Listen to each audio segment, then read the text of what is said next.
দেশে হতে চলেছে জাতি জনগণনা, কেন এটি দরকার, এই বিষয়ে সম্পূর্ণ যে তথ্যগুলো উঠে আসছে, অর্থাৎ বর্তমানে সব থেকে বড় যে খবরটি আছে সেটা হচ্ছে ভারত সরকার 2021 সালে বিলম্বিত আদমশুমারিতে জাতি গণনা অন্তর্ভুক্ত করার অনুমোদন দিয়েছে, যা স্বাধীনতার পর বন্ধ হয়ে যাওয়া একটি প্রথাকে পুনরুজ্জীবিত করেছে এবং ক্রমবর্ধমান রাজনৈতিক ও সামাজিক দাবির ফলে এই পদক্ষেপটি শাসন ইতিবাচক পদক্ষেপ এবং সামাজিক ন্যায় বিচারের প্রচেষ্টায় উল্লেখযোগ্যভাবে প্রভাব ফেলবে বলে আশা করা হচ্ছে। তো hello everyone, welcome to online study YouTube channel. Online study YouTube চ্যানেলে আপনাদের সবাইকে স্বাগত।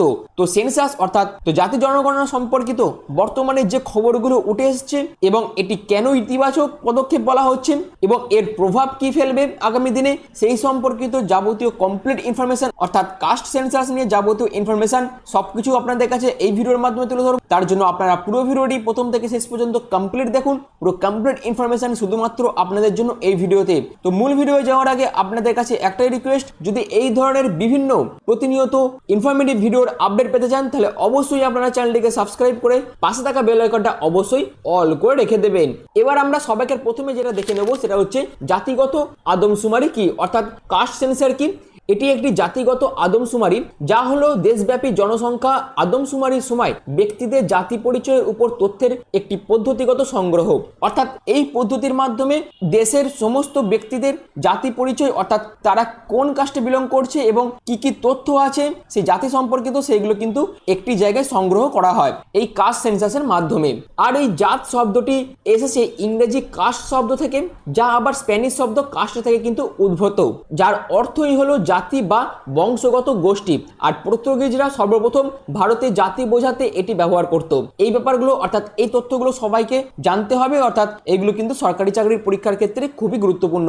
এরপর আসি এম.এন. শ্রীনিবাস, ভারতীয় সমাজবিজ্ঞানী, যিনি জাতিকে একটি বংশগত অন্তর্গামী এবং সাধারণত স্থানীয় গোষ্ঠী হিসাবে সংজ্ঞায়িত করেছিলেন, যা একটি নির্দিষ্ট পেশার সাথে যুক্ত এবং সামাজিক শ্রেণীবিন্যাসে একটি নির্দিষ্ট অবস্থান দখল করে। এর পরবর্তীতে আমরা জানবো এর উদ্দেশ্য।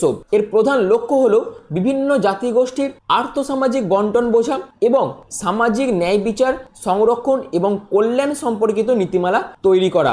এই উদ্দেশ্যে কিন্তু কাস্ট সেন্সাস করা হয়। এরপর আসে জাতি গণনার ঐতিহাসিক প্রেক্ষাপট সম্পর্কিত বেশ কিছু তথ্য নিয়ে। 1881 সাল থেকে 1931 সাল পর্যন্ত ব্রিটিশ শাসনকালে জাতি গণনা কিন্তু নিয়মিতভাবে একটি আদমশুমারি অনুশীলনের একটি বৈশিষ্ট্য ছিল এবং 1941 সালের আদমশুমারিতেও জাতি সম্পর্কিত তথ্য সংগ্রহ করা হয়েছিল, কিন্তু তখন যেহেতু দ্বিতীয় বিশ্বযুদ্ধ শুরু হয়ে গেছিল তার কারণে কিন্তু সেই তথ্যগুলো প্রকাশ করা হয়নি। এবং 1951 সালের আদমশুমারির পর থেকে তপশিলি জাতি অর্থাৎ এসসি, তপশিলি উপজাতি অর্থাৎ এসটি ব্যতীত সকলের জন্য জাতি গণনা কিন্তু বন্ধ করে দেওয়া হয়েছিল 1951 সালের পর থেকে। এর ফলে কি হয়েছিল, অন্যান্য অনগ্রসর শ্রেণী অর্থাৎ ওবিসি এবং অন্যান্য জাতিগোষ্ঠীর উপর কোনো নির্ভরযোগ্য জাতীয় তথ্য কিন্তু অবশিষ্ট ছিল না। এর পরবর্তীতে 1961 সালে কেন্দ্রীয় সরকার রাজ্যগুলির সার্ভে অর্থাৎ জরিপ পরিচালনা শুরু করে এবং রাজ্য নির্দিষ্ট ওবিসি তালিকা সংকলনের অনুমতি দেয় এবং সর্বশেষ জাতীয় জাতিগত সংক্রান্ত তথ্য সংগ্রহ করা হয়েছিল 2011 সালে আর্থসামাজিক ও জাতিগত আদমশুমারির মাধ্যমে এবং এর লক্ষ্যই ছিল পরিবারের আর্থসামাজিক অবস্থার মূল্যায়ন এবং জাতি সংক্রান্ত তথ্য কালেক্ট করা। এবার আসি রাজ্য ও রাজ্য স্তরের সমীক্ষা। বর্তমানে বিহার, কর্ণাটক এবং তেলেঙ্গানার মতো রাজ্যগুলি সম্প্রতি তাদের নিজস্ব জাতি জরিপ অর্থাৎ কাস্ট সার্ভে কিন্তু পরিচালনা শুরু করেছে। এর পরবর্তীতে আমরা জানছি জাতিগত আদমশুমারির প্রয়োজনীয়তা কি। সবাইকার প্রথমে আমরা জানবো বর্তমান ঘাটতি, অর্থাৎ এসসি এসটির জন্য তথ্য কিন্তু বিদ্যমান আছে, আমরা আগেই জেনেছি, কিন্তু ওবিসি এবং অন্যান্য জাতিগোষ্ঠীর উপর কোনো নির্ভরযোগ্য আপডেট করা জাতীয় তথ্য নেই, যা কার্যকর নীতি প্রণয়নের বাধা সৃষ্টি করছে। এরপর আসি পূর্ববর্তী জরিপগুলি, অর্থাৎ আগে যে সার্ভেগুলো হয়েছিল সেই সার্ভের চ্যালেঞ্জগুলির মোকাবেলা, যেখানে 2011 সালের এসইসিসিতে উল্লেখযোগ্য কিছু ত্রুটি ছিল, বিশেষ করে একটি বিস্তৃত জাতি তালিকার অভাব প্রভাব কিন্তু তখন বোধ করা গিয়েছিল। যেমন জাতীয় অনগ্রসর শ্রেণী কমিশন উল্লেখ করেছে যে 2011 সালের এসিসিসি প্রফর্মা অনুযায়ী নাগরিকদের যে কোনো বর্ণের প্রবেশের অনুমতি দিয়েছিল, যার ফলে বর্ণের তালিকার সংখ্যা অপ্রতিরোধ্য এবং ভুল ছিল এবং এর ফলে তথ্যটি অবিশ্বাস্য বা অবাস্তব হয়ে ওঠে। কিন্তু আসন্ন জাতিগত আদমশুমারির লক্ষ্য হলো আরও সঠিক এবং অন্তর্ভুক্তমূলক প্রক্রিয়া নিশ্চিত করে এই সমস্যাগুলি সমাধান করা। এর পরবর্তীতে হচ্ছে ইতিবাচক পদক্ষেপের পুনর্গঠন। জাতিগত আদমশুমারির সংরক্ষণ বা কোটা এবং ইতিবাচক পদক্ষেপ কর্মসূচি পুনর্মূল্যায়ন করার জন্য আপডেট করা তথ্য সরবরাহ করতে পারে এবং জাতিগত তথ্যের অভাবে ওবিসি জনসংখ্যার অনুমান অস্পষ্ট হয়ে পড়েছে। কি কারণে না 1931 সালের আদমশুমারি সর্বশেষ উপলব্ধ তথ্যে ওবিসিদের সংখ্যা ছিল 52% দেখানো হয়েছিল, যা 1980 সালের মন্ডল কমিশনের সংরক্ষণের সুপারিশগুলোকে প্রভাবিত করেছিল এবং বিহারের 2023 সালের জাতি জরিপ অর্থাৎ কাস্ট সার্ভেতে দেখা গেছে যে রাজ্যের জনসংখ্যা 63%-এরও বেশি ছিল ওবিসি এবং ইবিসি অর্থাৎ ইকোনমিক আর ব্যাকওয়ার্ড কাস্ট। এর ফলে কি হয়েছিল না সংরক্ষণ এবং সমাজ কল্যাণ সংক্রান্ত নীতিগত সিদ্ধান্ত গ্রহণের জন্য কিন্তু সরকারকে কিন্তু বেশ কিছু সমস্যার সম্মুখীন হতে হচ্ছিল, আর তার জন্যই তারা জাতীয় স্তরে জাতি তথ্যের উপর যে দাবি সেটা আরো জোরদার করেছিল, অর্থাৎ সেই দাবিটা আরো জোরদার করা হয়েছিল বিহার সরকারের তরফ থেকে।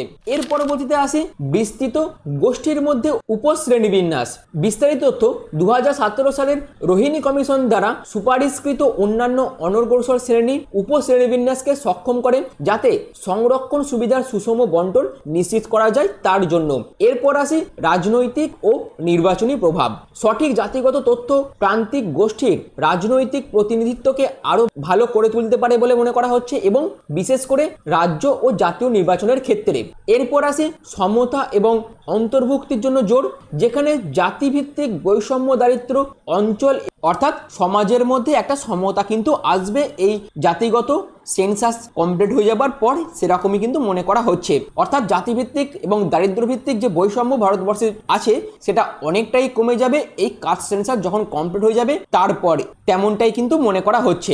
যেখানে এটি একটি জাতিগত আদমশুমারি এই বৈষম্যগুলিকে তুলে ধরতে পারে এবং লক্ষ্যবস্তু নীতিমালা তৈরিতে সহায়তা করতে পারে, অর্থাৎ প্রত্যেককে সমান চোখে দেখার যে দৃষ্টিভঙ্গি সেটা তৈরি হতে পারে এবং এটিকে প্রতিষ্ঠিত বৈষম্য মোকাবেলা এবং বিভিন্ন সম্প্রদায়ের জন্য আরো অন্তর্ভুক্তিমূলক ন্যায়সঙ্গত নীতি তৈরির দিকে একটি পদক্ষেপ হিসেবে কিন্তু দেখা হবে। এরপর আসি ভারতে জাতিগত আদমশুমারির সংক্রান্ত উদ্বেগগুলি কি কি। সবাইকার প্রথমে আমরা দেখব জাতিগত পরিচয় জোরদারের ঝুঁকি। এখানে কি বলা হয়েছে, সমালোচকরা যুক্তি দেন যে একটি জাতিগত আদমশুমারি জাতিগত চেতনাকে দৃঢ় করতে পারে এবং জাতিহীন সমাজের দিকে কাজ করার পরিবর্তে বিভাজনকে বৈধতা দিতে পারে, অর্থাৎ জাতিহীন সমাজের প্রতিষ্ঠা করা এবং সেখানে কাজ করা, অর্থাৎ সেখানে প্রতিটি মানুষকে সমান গুরুত্ব দেওয়া। এবং তেনারা আরো বলেন যে সামাজিক বিভাজন এবং শ্রেণীবিন্যাস এর ফলে আরো গভীর হতে পারে, যা ভ্রাতৃত্ব এবং সমতা প্রচারের সাংবিধানিক লক্ষ্যেও পরিপন্থী। তো এই সমস্ত উদ্বেগগুলো কিন্তু থেকেই থাকছে এবং বিভিন্ন মানুষের মধ্যেও কিন্তু এই পয়েন্টগুলো উঠে এসেছে যে ভারতবর্ষের জাতিগত আদমশুমারির কোনো প্রয়োজন নেই, এর ফলে সামাজিক বিভাজন হতে পারে বা জাতিতে জাতিতে বৈষম্য দেখা দিতে পারে। এরপর আরো যে তথ্যগুলো আছে সেটা হচ্ছে ন্যায্যতা বনাম সমতা, অর্থাৎ যদিও বৃহত্তর গোষ্ঠীগুলি প্রতিনিধিত্ব থেকে উপকৃত হতে পারে কিন্তু ক্ষুদ্র কোটা খণ্ডন সামাজিক সংহতির ক্ষতি হতে পারে। এইখানে যারা যারা এসসি অথবা এসটি ক্যাটাগরির মধ্যে পড়ে যায় তারা যেহেতু একটি বৃহৎ গোষ্ঠীর মধ্যে পড়ে সেক্ষেত্রে তারা কিন্তু এতে উপকৃত হয়, কিন্তু যারা যারা বিভিন্ন ক্ষুদ্র জাতির মধ্যে পড়ে যায় তারা কিন্তু সেরকম ভাবে কোনো সাহায্য পায় না, অর্থাৎ তাদের মধ্যে কিন্তু সামাজিক সংহতির ক্ষতি হয়। এবং স্কেল পক্ষপাতের কারণে অনগ্রসর শ্রেণীর মধ্যে সংখ্যালঘুদের অসামঞ্জস্যপূর্ণভাবেও কিন্তু বাদ দেওয়া হয়। এছাড়াও অতি বিভাজন ঐতিহাসিকভাবে নিপীড়িত গোষ্ঠীগুলির জন্য প্রদত্ত ইতিবাচক পদক্ষেপকে দুর্বল করার ঝুঁকি তৈরি করে। তো এই সমস্ত উদ্বেগগুলো কিন্তু রয়েছে। এবং এরপর আমরা আরো জানবো রাজনৈতিক শোষণ এবং প্রতিযোগিতামূলক যে উদ্বেগগুলো আছে সেই বিষয়ে, যেখানে কি বলা হচ্ছে সঠিক জাতিগত জাতিগত তথ্য ভোট ব্যাংক রাজনীতিকে উস্কে দিতে পারে, যেখানে দলগুলি নির্বাচনী লাভের জন্য নীতিমালা তৈরি করবে এবং এটি রাজনৈতিকভাবে প্রভাবশালী বা উচ্চ বর্ণের গোষ্ঠীর দ্বারা ওবিসি এসটি এসসি মর্যাদার দাবি উত্থাপন করতে পারে, যা সংরক্ষণ কোটার উপর চাপ বৃদ্ধি করতে পারে এবং প্রতিযোগিতামূলক পশ্চাৎপদতার দিকে পরিচালিত করতে পারে, যেখানে গোষ্ঠীগুলি সুবিধার জন্য নিম্ন মর্যাদা খোঁজে এবং এই উদ্বেগগুলো কিন্তু রয়েছে। এরপর আসি সাংবিধানিক এবং আইনি অস্পষ্টতা।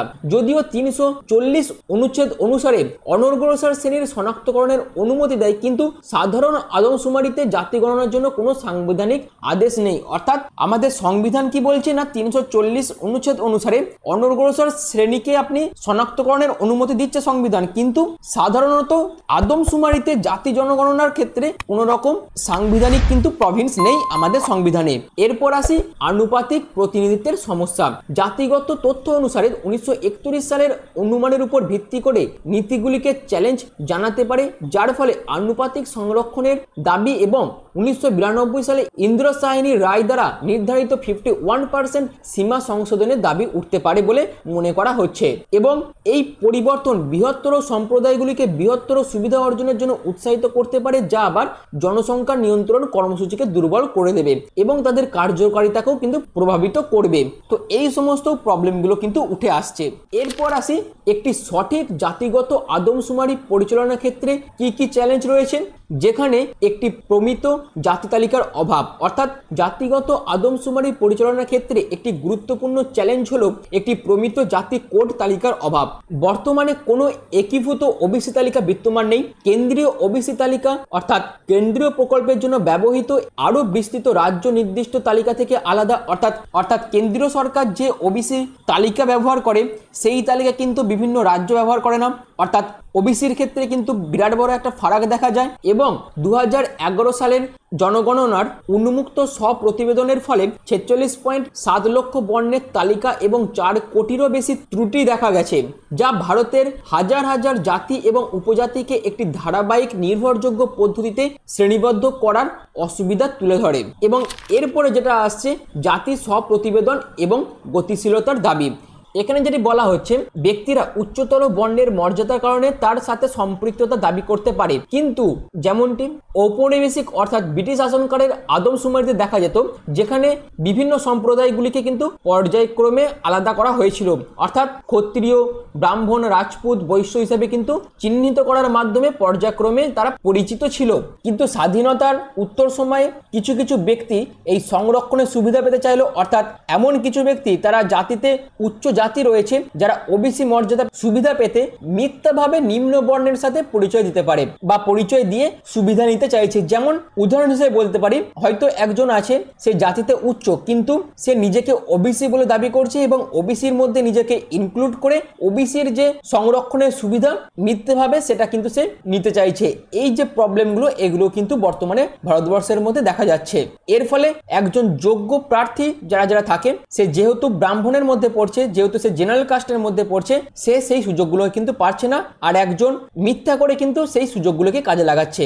এরপর আসি জাতিগত পরিচয় প্রায়শই তরল হচ্ছে, অর্থাৎ নিচের দিকে নামছে এবং প্রতিবেদনে অঞ্চল বা প্রজন্মভেদে পরিবর্তিতও হচ্ছে। এরপর আসি বর্ণের ভুল শ্রেণী বিভাগ, যেমন ধানক, তারপর ধানকিয়া, তারপর ধানুক এবং ধানকা সহ বিভিন্ন জাতি বিভাগের এসসি এসটি ইত্যাদির মতো অনুরূপ উপাধিগুলির কারণে বিভ্রান্তি ত্রুটির দিকে পরিচালিত করে এবং উপরন্ত রাজ্যগুলিতে বিভিন্ন শ্রেণীবিভাগ আদমশুমারিকে আরো জটিল করে তোলে। উদাহরণস্বরূপ বলা যেতে পারে, মিনা সম্প্রদায়কে রাজস্থানে এসটি হিসাবে শ্রেণীবদ্ধ করা হয়, কিন্তু এই মিনা সম্প্রদায়কে আবার মধ্যপ্রদেশে ওবিসি হিসাবে সংরক্ষণ করা হয়েছে। এছাড়াও ভারতে বর্ণের সংবেদনশীলতার কারণে গণকরা সরাসরি প্রশ্ন এড়িয়ে যেতে পারেন এবং উপাধির উপর ভিত্তি করে অনুমানের উপর নির্ভর করতে পারেন, যার ফলে প্রায়শই ভুল এন্ট্রি তৈরি হয়। অর্থাৎ যারা এই গণনাটাই করে, যেহেতু বাড়িতে বাড়িতে গিয়ে এই গণনাটি চলে, তখন অনেকেই কিন্তু সরাসরি প্রশ্নের যে উত্তর সেটাকে এড়িয়ে যেতে পারে এবং উপাধির উপর ভিত্তি করে পরবর্তীকালে কিন্তু ডাটাগুলো এন্ট্রি হয় এবং তখন কিন্তু প্রায়শই ভুল তথ্য এন্ট্রি হয়ে যায়। এরপর আসি প্রাতিষ্ঠানিক ও প্রশাসনিক ক্ষমতার সীমাবদ্ধতা। আদমশুমারিতে একটি নিবেদিত প্রাণ যাচাইকরণ এবং কোডিং ইউনিটের অভাব রয়েছে, যার ফলে নতুন জাতিগত আদমশুমারির তথ্য 2011 সালের তথ্যের মতো মুহূর্তেই অবিশ্বাস্য হতে পারে বলে মনে করা হচ্ছে। এরপর আসি ভারতে জাতিগত আদমশুমারির বিশ্বাসযোগ্যতা এবং নির্ভুলতা নিশ্চিত করার জন্য কোন কোন ব্যবস্থাগুলি ব্যবহার করা যেতে পারে বলে মনে করা হচ্ছে। যেখানে জাতির তালিকাভুক্তকরণ প্রথম ধাপ হলো রাজ্য জুড়ে বিভিন্ন শ্রেণীবিভাগ বিবেচনা করে গণনা করা, জাতি এবং সম্প্রদায়ের তালিকা তৈরি করা। ভারতের রেজিস্ট্রার জেনারেল এবং আদমশুমারি অর্থাৎ সেন্সাস কমিশনারকে এই তালিকা চূড়ান্ত করার জন্য শিক্ষাবিদ, জাতিগোষ্ঠী এবং রাজনৈতিক দল এবং জনসাধারণের সাথে পরামর্শ করতে হবে। আর এটি ছাড়া 2011 সালের আদমশুমারিতে পরিলক্ষিত অসঙ্গতির পুনরাবৃত্ত হওয়ার ঝুঁকি রয়েছে। অর্থাৎ এই জাতির তালিকাভুক্তকরণ সঠিকভাবে না হলে 2011 সালের আদমশুমারিতে যে অসঙ্গতিগুলো রয়েছিল সেই অসঙ্গতির পুনরাবৃত্ত হওয়ার ঝুঁকি কিন্তু রয়েছে বর্তমানে যে জাতি গণনা হবে সেখানে। এরপর আসি তথ্য যাচাই এবং অভিযোগ নিষ্পত্তি। জাতিগত আদমশুমারির বিশ্বাসযোগ্যতা উন্নত করতে আধার একীভুক্তকরণ ডুপ্লিকেশন কমাতে এবং সঠিক পরিচয় যাচাই নিশ্চিত করতে সাহায্য করতে পারে এবং শ্রেণীবিন্যাস ত্রুটি কমাতে একটি বহুস্তরীয় যাচাইকরণ ব্যবস্থা প্রতিষ্ঠা করা উচিত। বিরোধ এবং ভুল শ্রেণীবিন্যাস সমাধানের জন্য একটি স্বচ্ছ অভিযোগ প্রতিকার ব্যবস্থা দ্বারা পরিপূরক এবং উপরন্তু সম্প্রদায় স্তরে তত্ত্বাবধান জড়িত করা স্থানীয় বৈধতা জোরদার করবে এবং গণনার প্রক্রিয়ার উপর জনসাধারণের আস্থা বৃদ্ধি করবে বলেই কিন্তু মনে করা হচ্ছে। এরপর সঠিক তথ্য বাছাই এবং বিশ্লেষণের জন্য কৃত্রিম বুদ্ধিমত্তা এবং মেশিন লার্নিং ব্যবহার করা হতে পারে বলে মনে করা হচ্ছে এবং ব্যবহার করতে বলা হয়েছে। এরপর আসি ন্যায় বিচারের জন্য উপশ্রেণীবিন্যাস, যেখানে অন্যান্য অনগ্রসর শ্রেণীর উপশ্রেণীবিন্যাসের জন্য বিচারপতি রোহিণী কমিশনের সুপারিশকে বাস্তবায়িত করতে বলা হয়েছে এবং পাঞ্জাব রাজ্য বনাম দবিন্দর সিং 2024 সালের মামলায় সুপ্রিম কোর্টের রায়ের সাথে সামঞ্জস্য রেখে অভিজ্ঞতালব্ধ তথ্য এবং ঐতিহাসিক প্রমাণ ব্যবহার করে বিভিন্ন স্তরের অনগ্রসরতার উপর ভিত্তি করে সংরক্ষণ কোটার মধ্যে তপশিলি জাতি এবং উপজাতিকে উপশ্রেণীবদ্ধ করতে কিন্তু বলা হয়েছে এবং বিভিন্ন উপগোষ্ঠীর মধ্যে সংরক্ষণ সুবিধা এবং প্রতিনিধিত্বের মধ্যে আরো সুষম বন্টন নিশ্চিত করতে বলা হয়েছে। এরপর আসি আর্থসামাজিক একীকরণ, যেখানে বহুমাত্রিক দারিদ্র্য সূচক এমপিআই এর মতো সূচকগুলির সাথে বর্ণের তথ্যের পরিপূরক যোগ রাখতে বলা হয়েছে এবং 2009 সালের টেন্ডুলকার কমিটিতে দেখা গেছে যে দারিদ্র্য সীমার নিচে বিপিএল কার্ডধারীদের 29% দরিদ্র, যেখানে দারিদ্র সীমার উপরে এপিএল কার্ডধারীদের 13% দরিদ্র। এই তথ্য কিন্তু উঠে এসেছিল এবং এর জন্য পুরনো দারিদ্র পরিমাপ সংশোধন করা এবং অন্তর্ভুক্তি এবং বর্জনের ত্রুটিগুলি সমাধানের জন্য একটি কার্যকর আর্থসামাজিক আদমশুমারি পরিচালনা করা খুবই প্রয়োজন বলে মনে করা হচ্ছে। এছাড়াও আঞ্চলিক বৈষম্যের উপর মনোযোগ দিয়ে রাজ্যগুলিকে সকলের জন্য এক পদ্ধতির বাইরেও কল্যাণমূলক প্রকল্প তৈরির দিকে আরো নমনীয়তা দেখাতে হবে সরকারকে এবং সেই বিষয়েও কিন্তু বলা হয়েছে। এরপর আসি ন্যায্য ব্যবহার নিশ্চিত করা এবং রাজনৈতিক অপব্যবহার এড়ানো। এটিতে বলা হচ্ছে জাতিগত আদমশুমারিকে ভোট ব্যাংক রাজনীতির পরিবর্তে অন্তর্ভুক্তিমূলক উন্নয়নের হাতিয়ার হিসেবে বিবেচনা করতে বলা হয়েছে। প্রতিটি রাজনৈতিক দলকে এবং সরকারের বিদ্যমান নীতিগুলিকে আরো যুক্তিসঙ্গত করার জন্য এবং সেই সুবিধাগুলি যাতে সমাজের প্রতিটি জাতির মানুষ ব্যবহার করতে পারে সেই দিকেও কিন্তু নিশ্চিত হতে হবে সরকারকে, সেই দিকেও কিন্তু আলোকপাত করতে বলা হয়েছে। এছাড়াও এর ফলে কাঙ্ক্ষিত ফলাফল নিশ্চিত করতে আদমশুমারির তথ্য ব্যবহার করে বাস্তবায়িত নীতিগুলির পর্যবেক্ষণ এবং মূল্যায়ন করতে বলা হয়েছে। তো এই সমস্ত পয়েন্টগুলো যদি কমিশন সঠিকভাবে মেনে চলে তবেই একটি সঠিক জাতিগত আদমশুমারির তথ্য কিন্তু তৈরি হবে, অর্থাৎ সঠিক জাতিগত তথ্য কিন্তু সরকারের কাছে উঠে আসবে এবং তার ফলে সরকার সেই জাতিগুলির উপর বিভিন্ন স্কিম এনে তাদেরকে সমাজের মূল স্রোতে কিন্তু নিয়ে আসতে পারবে বলেই মনে করা হচ্ছে। এরপর আসি উপসংহার, যেখানে জাতিভিত্তিক আদমশুমারি ভারতের তথ্যভিত্তিক শাসন ব্যবস্থায় একটি গুরুত্বপূর্ণ পরিবর্তনের চিহ্ন, যার লক্ষ্য প্রতিনিধিত্ব এবং কল্যাণের ক্ষেত্রে ঐতিহাসিক ব্যবধান পূরণ করা। যদিও এটি অন্তর্ভুক্তি এবং উন্নত নীতিগত লক্ষ্যমাত্রার প্রতিশ্রুতি দেয়, নির্ভুলতা, রাজনীতিকরণ এবং সামাজিক সম্প্রতির উদ্বেগগুলির অবশ্যই সমাধান করতে হবে এবং উন্নয়ন লক্ষ্যে তথ্যভিত্তিক শাসন ব্যবস্থা সক্ষম করার সাথে সাথে সামঞ্জস্য রেখে দৃঢ় সুরক্ষা ব্যবস্থা এবং স্বচ্ছ বাস্তবায়নের সাফল্যের মূল চাবিকাঠি হবে। তো এই ভিডিওর মাধ্যমে কাস্ট সেন্সাস সম্পর্কিত অর্থাৎ ইন্ডিয়া কাস্ট সেন্সাসের যাবতীয় তথ্য যেগুলো ছিল সেগুলো আপনাদের কাছে বিস্তারিতভাবে আলোচনা করে দিলাম, সবকিছুই আপনাদের কাছে বিস্তারিতভাবে তুলে ধরলাম। যদি আপনাদের কিছু বলার থাকে এই কাস্ট সেন্সাস সম্পর্কিত সেক্ষেত্রে আপনারা কমেন্ট সেকশনে অবশ্যই জানাতে পারেন। যদি ভিডিওটি ভালো লেগে থাকে তাহলে অবশ্যই আপনারা সেটাও কমেন্ট সেকশনে মেনশন করে দেবেন, এবং এরকম ভিডিও যদি আপনারা আরো পেতে চান সেটাও আপনারা কমেন্ট সেকশনে জানাতে পারেন। তো ভিডিওটি এখনের মতন এইটুকুই। যদি ভিডিওটি ভালো লেগে থাকে, যদি ভিডিওটি ইনফরমেটিভ মনে হয়, তাহলে অবশ্যই চ্যানেলটিকে সাবস্ক্রাইব করে পাশে থাকা বেল আইকনটি অল করে রেখে দেবেন। আর এই ভিডিওটি এখনের মতন এইটুকুই। পুরো ভিডিওটি প্রথম থেকে শেষ পর্যন্ত দেখার জন্য আপনাদের অসংখ্য ধন্যবাদ।